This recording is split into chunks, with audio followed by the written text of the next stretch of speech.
Bienvenue chez Obscurlist pour des podcasts de jeux de rôle dans des univers sombres. Précédemment, dans Love You to Death, Agatha a bien récupéré Highball et le ramène à Hattie, qui n'est plus dans son appartement. Nous reprenons alors qu'elle vient de découvrir une énigme, comme lorsqu'elles étaient enfants. Bonne écoute de Love You to Death, épisode 2. C'est une sorte de charade, une énigme charade. Bon. Des énigmes auxquelles tu aimais bien jouer. Oui. Là, comment dire, c'est tout ce que je trouve d'intéressant. Ouais. Parce que je m'interroge. J'ai besoin de m'asseoir sur le canapé de chez Hattie, je sors mon carnet et je prends des notes parce que j'ai l'impression que là je suis dans une affaire et il faut que j'y vois un peu plus clair. Donc Tes habitudes professionnelles reprennent le dessus. Tu commences à noter ce que tu trouves. Oui, je mets assassinat de John May dans le garage de North Clark Street, le 14 février 1929. Chien Highball sur les lieux de l'attentat. Je mets aussi personne manifestement déguisée en policier avec des mitraillettes. Je mets Hattie May veuve, disparition de son appartement, porte ouverte, pas à défraction, poignard oriental, point d'interrogation, trouvé dans son sac à main. Ensuite, je fais une flèche et je mets partie sans son sac à main et en laissant la porte ouverte. Plein de points d'interrogation, voire d'exclamation. C'est très étrange. Mais je mets après une flèche voire énigme. Si elle a laissé une énigme, c'est qu'elle savait que j'allais passer, elle savait que qu'elle était en danger, qu'il y avait quelque chose d'étrange. J'ai pas trop envie de rester ici parce qu'on risque de m'accuser. Mais j'ai pas envie de laisser Highball tout seul. Je prends quand même quelques instants pour regarder cette énigme. Il y en a 2, visiblement. Alors, même sans être interrogé, il répond volontiers. Et il peut parler n'importe quelle langue, quoi. Je sais pas, je pense au téléphone, mais je sais pas. Bien heureusement, il ne parle jamais le premier. Il répète après vous les choses les plus élaborées. Un perroquet ? C'est peut-être ça. Et le perroquet répond. Il peut parler n'importe quelle langue. Ou un oiseau après l'autre. Il n'a pas d'os, mais a une arête. C'est bizarre parce que c'est une seule arête et pas des arêtes. Parce que sinon, j'avais pensé au poisson, mais... le nez, ou sinon, ça peut être le nez. Mais quand ses feuilles passent, donc c'est peut-être un arbre, elle ne change pas de couleur. Il ne parle pas,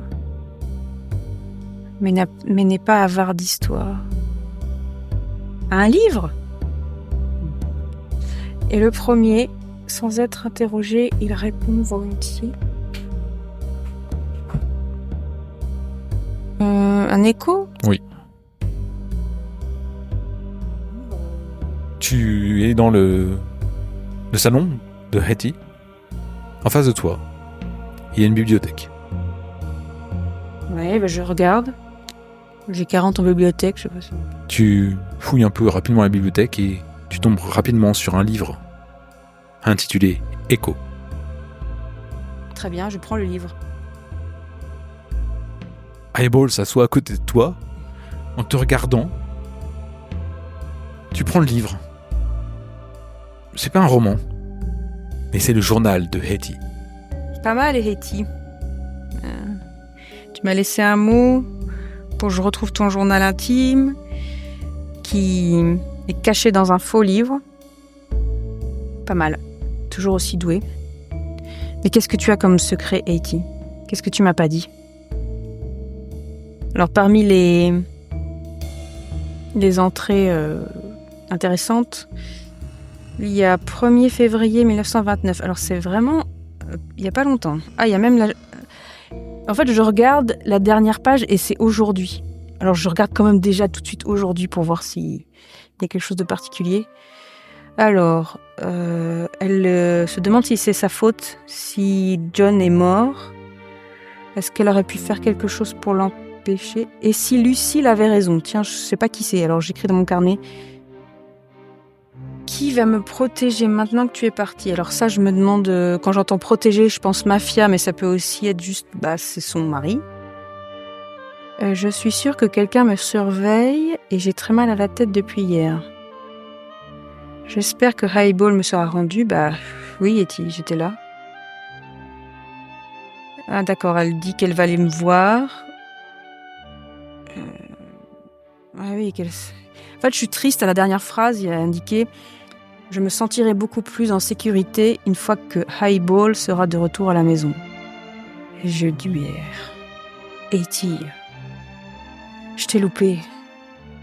Et je reprends au 1er février. Alors, oula. Elle met « J'ai participé à ce que les autres épouses appellent en plaisantant leur cercle de sorcières. J'admets que la femme qui les organise a vraiment l'air d'y croire.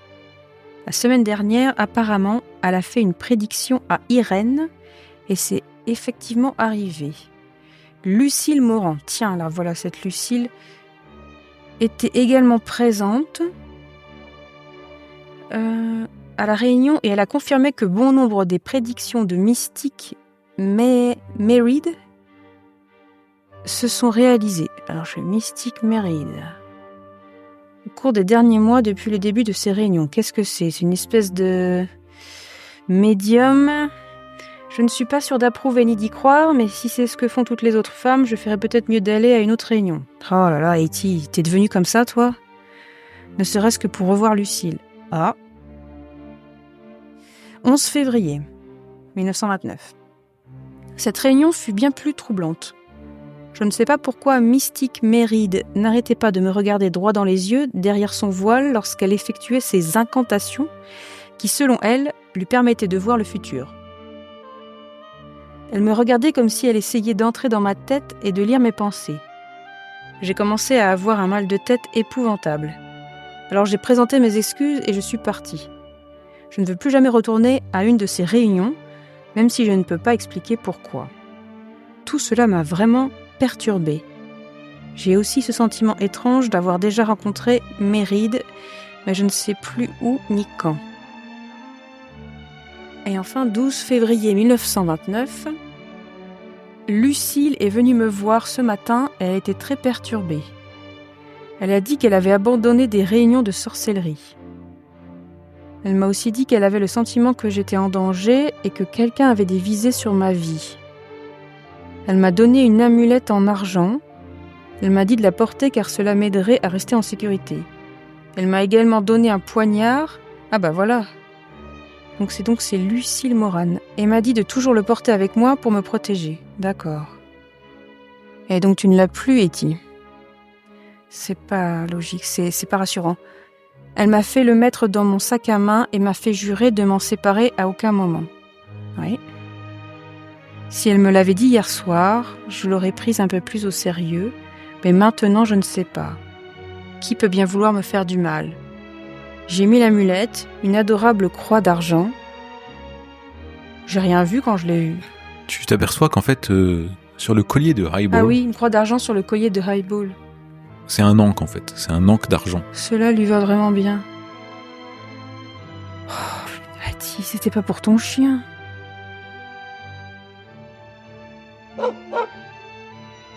Écoute, Highball, je t'aime beaucoup, mais je crois que cette amulette elle sera peut-être plus utile à ta propriétaire. Alors j'essaye de... Bon, je lui ai donné à manger et de l'eau. D'ailleurs, t'as faim. Ah oui, c'est vrai. Avec tout ça, j'avais oublié. Il y a mon ventre qui gargouille tout d'un coup. J'avais oublié la faim. Prise dans toutes ces informations. Donc, je donne à manger à Highball. Et après, je regarde ce qu'il y a dans le frigo. Après tout, c'est mon ami. Voilà, je me fais un sandwich. D'accord.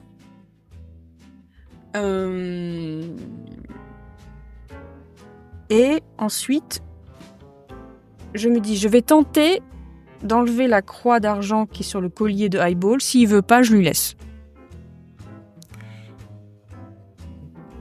Tu peux lui enlever. Très bien.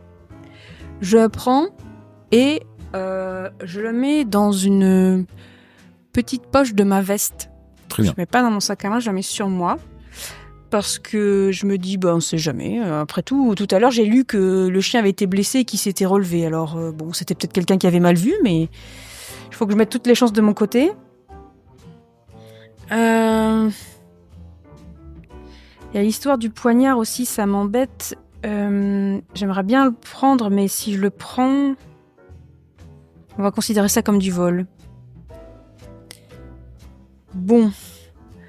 Je vais laisser le poignard ici quand même, parce que je sais pas ce que c'est que ce truc. Et je pense au chien. J'ai pas envie de le laisser tout seul dans l'appartement. Mais moi, je peux pas non plus tout le temps le prendre avec moi parce que... Si. Bon, d'accord, c'est vrai que tu pourrais m'aider à retrouver Haiti, mais... va falloir être discret quand il faudra, hein. Je me dis, je parle à un chien, mais qu'est-ce que... Après, c'est vrai qu'il pourra me protéger. Bon, pourquoi pas. Après tout, j'ai bien promis que je rendrai à Haiti son chien, alors comme je la cherche. Ça va me rassurer aussi, d'avoir un berger allemand auprès de moi. J'ai quand même envie d'aller, donc à la fin de la journée, voir Billy, Boucle d'Or. Je voudrais quand même lui demander si John May, c'était quelqu'un de connu ou pas. Surtout que Lucille Moran, ça te dit quelque chose, Moran. Et bien sûr, George Bugs Moran, un mafieux. La bande rivale de celle de Capone. Punaise, Haiti, tu traînes là-dedans? Faut que j'en ai le cœur net quand même. Tu vas peut-être, je sais pas, faire un tour avec Eyeball, aller compulser tes notes sur Moran, des choses comme ça. Et puis tu vas ensuite, en fin d'après-midi, aller au Dorothy's Diner, là où tu rencontres fréquemment Billy. En fin d'après-midi, tu vas au Dorothy's Diner. L'endroit est chaleureux, douillet, ça sent bon. Il y a une grande lumière, il y a des vitraux, ça éclaire beaucoup le comptoir, la grande vitrine remplie de pâtisseries alléchantes. À l'intérieur, il y a des tables en verre aux pieds artistiquement courbés, ça fait très cosy. Et tu sais que des fois, Billy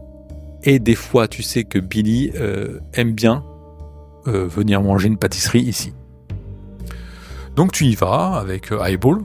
Oui. Et tu commandes. Oui, sur le chemin, j'essaye un petit peu de voir à quel point Eyeball est bien dressé. Il est bien dressé. Voilà, pour que il pose pas de problème dans le diner. Et puis tu te rappelles de quand Hattie s'entraînait à dresser des chiots. Ah oui, c'est vrai. Et t'avais appris un petit peu, donc tu sais un peu quelles sont les indications faire avec la main.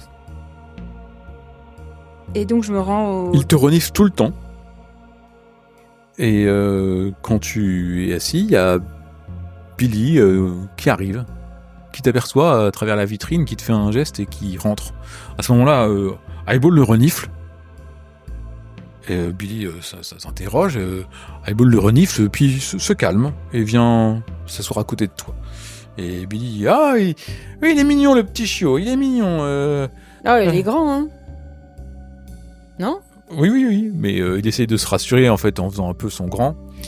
Billy, c'est un jeune gars, visage rond, les yeux bleus, il a des boucles blondes qui valent son surnom. Il a un peu une tête d'ange, ce qui fait bizarre dans ce monde un peu dans lequel il traîne. Et il essaye de contrôler les boucles avec de la brillantine. Il s'assoit et il te dit Salut Agatha, ça va bien? Tu m'offres une pâtisserie? Bah avec plaisir Billy, qu'est-ce que tu prends? Bon alors il commande une pâtisserie locale. Et... Je prends du café et un muffin. Il est plus donuts, lui. Non, mais pour moi. Oui. Et puis, alors, tu veux me voir T'inquiète pas pour le chien. Lui et toi, vous avez un point commun. Il va me piquer mon donuts?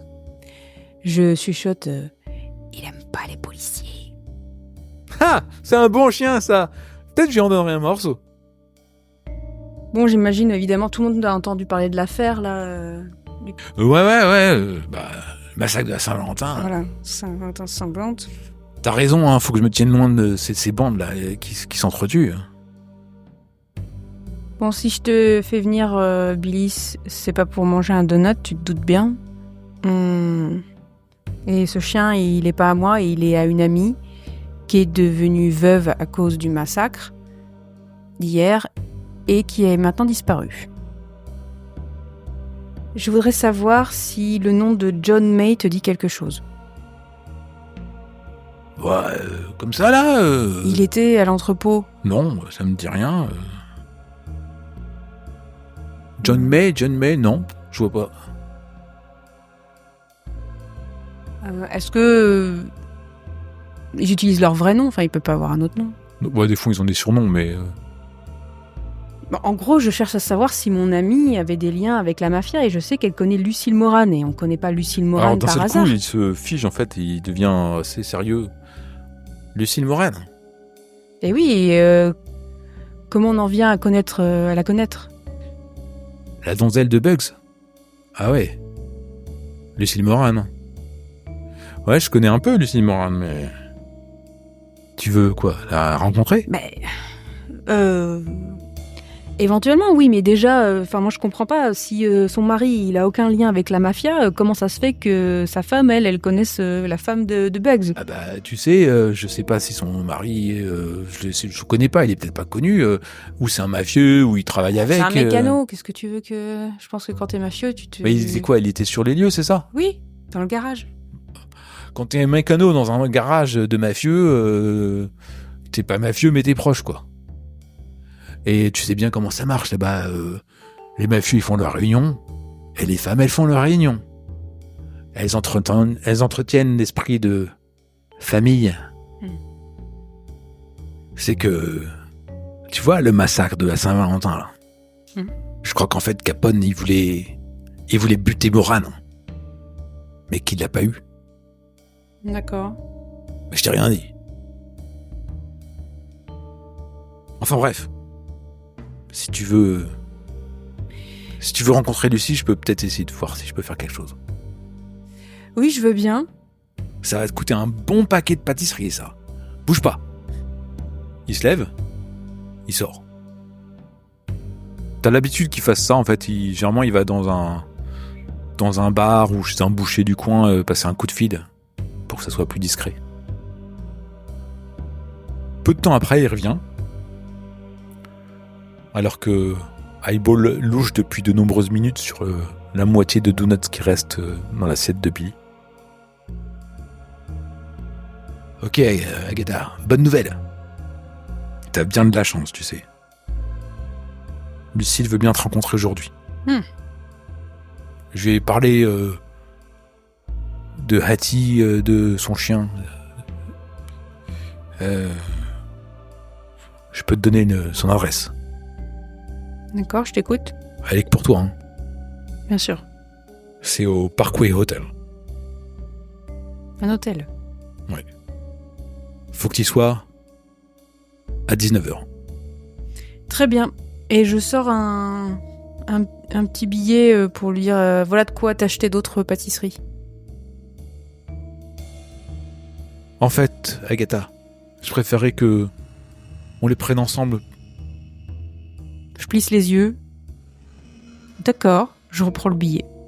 Tu comprends, en fait, ce gamin, il a peut-être pas eu de mère. Et il aime bien te voir comme une grande sœur, en fait. Et en fait, voilà, c'est un peu comme un orphelin, ça te renvoie un peu à ton histoire. C'est pour ça peut-être que t'as pris en sympathie ce gamin. Par contre, sois à l'heure, hein. Oui. On les fait pas attendre, ces gens-là. Je serai en avance, t'inquiète. Bon. Il mange la moitié, quoi, le quart du donut qui lui reste. Il regarde l'autre, il fait « Si t'aimes pas les flics, toi aussi, t'es un bon chien. » Il lui donne le morceau de donut, un petit tape sur la tête et il part. Il est quelle heure, là ? 18h. Bah, je regarde où c'est. Enfin, je me renseigne où c'est pour voir si c'est loin ou pas. En fonction du temps que j'ai, je retourne à mon appartement pour me changer, tu vois. Bon, je garde toujours la médaille, hein. Ok. Je n'oublie pas. Le poignard, il est où ? Le poignard, il est chez... C'est Hattie, ok. Ouais. Ok. Est-ce que tu prends le revolver de Sam Spade Peut-être. dans ton sac ? Ouais. Prendre un Ok. plus gros sac, alors, quand même. Ok. Et tu te rends au rendez-vous À l'avance, comme je l'ai dit. Enfin, avec 5. Highball. Bah oui, j'espère qu'il n'y aura pas de problème dans l'hôtel, mais oui. Ok.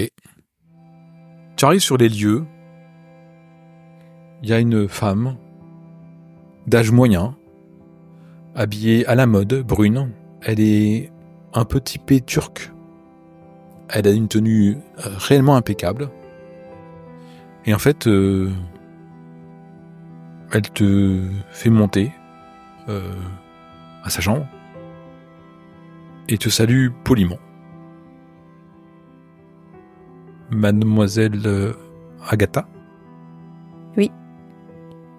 Merci de me recevoir, Madame Moran. C'est parce qu'il s'agit d'Etty. Il s'agit d'Etty. C'est pour ça que j'ai accepté de vous recevoir. Mais je vous remercie. Je ne sais pas si vous savez, mais elle a disparu aujourd'hui.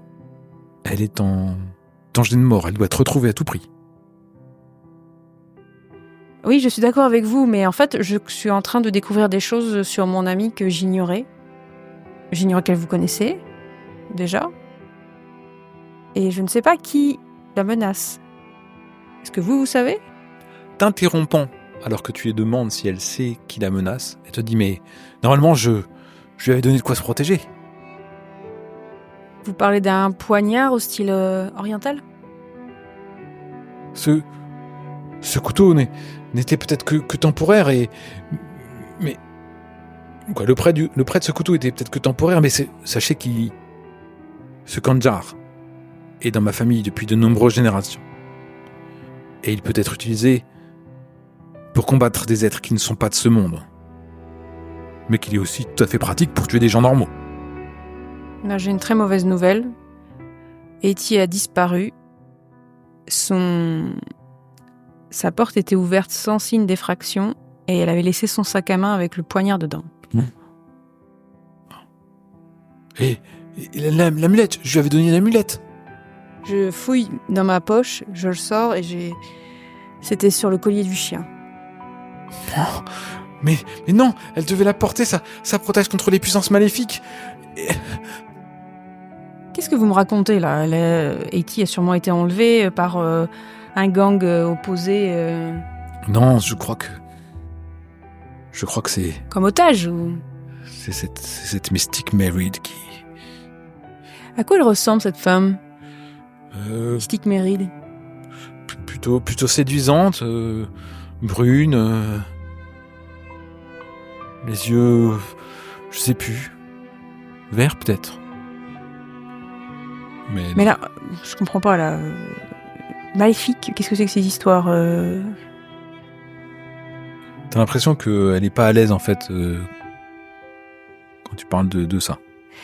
Bon, est-ce que vous pensez que Etty a pu aller chercher Enfin, je comprends pas comment on laisse la porte ouverte, fuir son appartement parce qu'elle savait quelqu'un... Est-ce qu'elle aurait fui chez quelqu'un qui pourrait la protéger ? Est-ce que vous avez une idée d'où est-ce qu'elle aurait pu aller pour se protéger ? Elle est déjà venue me voir, mais c'était par rapport à son mari, et justement, je suis allée lui Mais si elle n'était pas protégée avec l'amulette, Merid a pu... Enfin... C'est terrible. Ou alors, est-ce que... Enfin, ça me désole de dire ça, mais est-ce que je dois aller voir Mystic Mary qui semble lire dans l'avenir. Visiblement, elle en sait plus sur Mystic Mary qu'elle veut bien le dire. Bon, écoutez, je veux retrouver mon ami d'enfance. A.T. James, d'ailleurs, avant de devenir A.T. May. Vous voulez la retrouver aussi, si j'ai bien compris. Je suis détective privé. Si vous savez quelque chose qui pourrait m'aider à la retrouver, il faut me le dire maintenant. L'heure tourne. C'est cette Mary, elle a vraiment des pouvoirs. Je pense que c'est elle qu'on voulait après Etty. Je sais pas trop pourquoi, mais... J'ai découvert son vrai nom à cette Mary. C'est un pseudonyme. Comment elle s'appelle ? Je sais, c'est étrange. En recherchant, j'ai découvert qu'elle s'appelait O'Sullivan. Mais je n'en ai pas parlé parce que tous les mystiques adoptent un nom. Ça vous dit quelque chose ? Oui, enfin, vous savez, O'Sullivan, c'est connu pour être un nom irlandais particulièrement répandu, mais effectivement, je connais une vieille amie qui s'appelle O'Sullivan, qui est venue... Mais depuis quand vous la connaissez, la Mystic Méride ? Depuis le mois de janvier, par exemple ? Peut-être, je sais pas. Tu lis une lettre, là, en même temps que tu... Non, mais je me souviens que la lettre, elle datait du... Tu l'as sur toi. Hein. Oui, bon, je regarde la lettre que Hélène O'Sullivan m'a envoyée. Elle te voit regarder la lettre, elle dit, mais c'est... C'est la lettre... Ma vieille amie, justement, Madame O'Sullivan, elle m'a envoyé une lettre. Enfin, elle m'en a envoyé beaucoup. Vous connaissez Mystic Mary ? Mais non. Je connais Hélène O'Sullivan. Et ça fait longtemps que je l'ai pas vue, en fait. Elle m'a envoyé juste des lettres. Et la dernière lettre qu'elle m'a envoyée, elle était très étrange. Et elle me disait qu'elle était à Chicago. Alors, c'est peut-être une des coïncidences. Est-ce que vous savez où habite cette femme ? Non, pas. Je ne sais pas, elle venait à nos réunions. Pour l'instant, je regardais dans la lettre si... En fait, elle dit « Je vois ce bon vieux château d'eau depuis les fenêtres de mon appartement ». Donc en fait, sinon, moi, je vais essayer de retrouver où habite Hélène O'Sullivan. Il faut la retrouver, elle est en grand danger. Je ne sais pas ce que Mystic Mary tramait, mais c'est inquiétant. Je comprends pas ces histoires de... Vous y croyez, ces histoires de surnaturel ? Ouais, mademoiselle. D'où je viens, nous respectons la magie. Et nous ne plaisantons pas avec les forces supérieures. Et ainsi se termine Love You to Death, épisode 2.